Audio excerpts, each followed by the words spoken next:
স্নায়ুর পরীক্ষার একটা ম্যাচে এর চাইতে রোমাঞ্চকর সমাপ্তি আর কি বা হতে পারে। ফয়সাল আকরামের উইকেটটা উপড়ে ফেলে হাসান মুরাদ ছুটছেন, পেছনে গোটা দল। 5 রানের জয়ের সঙ্গে 1-1 সিরিজে সমতা। তাসমান সাগর পারে এ যেন ফ্রেমে বাছাই করে রাখার মতোই একটা মুহূর্ত। অবশ্য এমন একটা ম্যাচের আভাস মিলেছিল আগের দিনই। 2 ম্যাচ সিরিজের দ্বিতীয় ও শেষ 4 দিনের ম্যাচ জিততে শেষ দিনে বিসিবির এইচপি ইউনিটের চাই 6 উইকেট, পাকিস্তান শাহিনসের 160 রান। সেখানে দিনের শুরুতেই রেজাউর রহমান রাজাতেই স্বস্তি। 44 রানে অপরাজিত শাহিনস ওপেনার হাসিবুল্লাহ ব্যক্তিগত রানের সঙ্গে এদিন যোগ করলেন আরও 7 রান, থামেন 51-তে। এরপর দুই মিডল অর্ডার ব্যাটসম্যান তাহির ও ইউসুফের ব্যাটে প্রতিরোধ।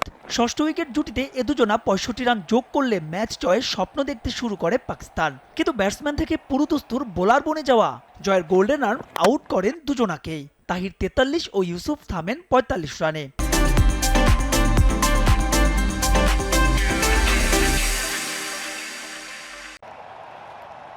এরপর আবারও চাপের মুহূর্তে অষ্টম উইকেটে 57 রানের পার্টনারশিপ করেন মোহাম্মদ আলী ও খুররাম শেহজাদ। এ দুজনাও ম্যাচটা যেন বের করে নিচ্ছিল বিসিবি এইচপি ইউনিটের কাছ থেকে। ম্যাচের সঙ্গে সিরিজ জিততেও যখন প্রয়োজন মোটে 9 রান, হাতে তখনও ছিল 3 উইকেট। তখনই captain leading from the front 91তম ওভারে প্রথমে ফেরালেন 21 করা আলীকে।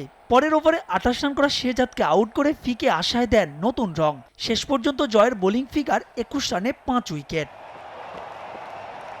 সব মিলিয়ে বাংলাদেশ পাকিস্তান টেস্ট সিরিজের আগে এক অম্লমধুর অভিজ্ঞতা নিয়ে শেষ হলো এইচপি ও শাহিনসের দুটি 4 দিনের ম্যাচ, যেখানে 4 ইনিংসে 350-তে সবার ওপরে আইচ মোল্লা। প্রথম ম্যাচে সাদমান, অমিত, ইমনের পর দ্বিতীয় ম্যাচে 2 ইনিংসে ব্যাক টু ব্যাক 50 তুলে নিয়েছেন অধিনায়ক মাহমুদুল হাসান জয়। মাহবুব রিমন, সময় সংবাদ।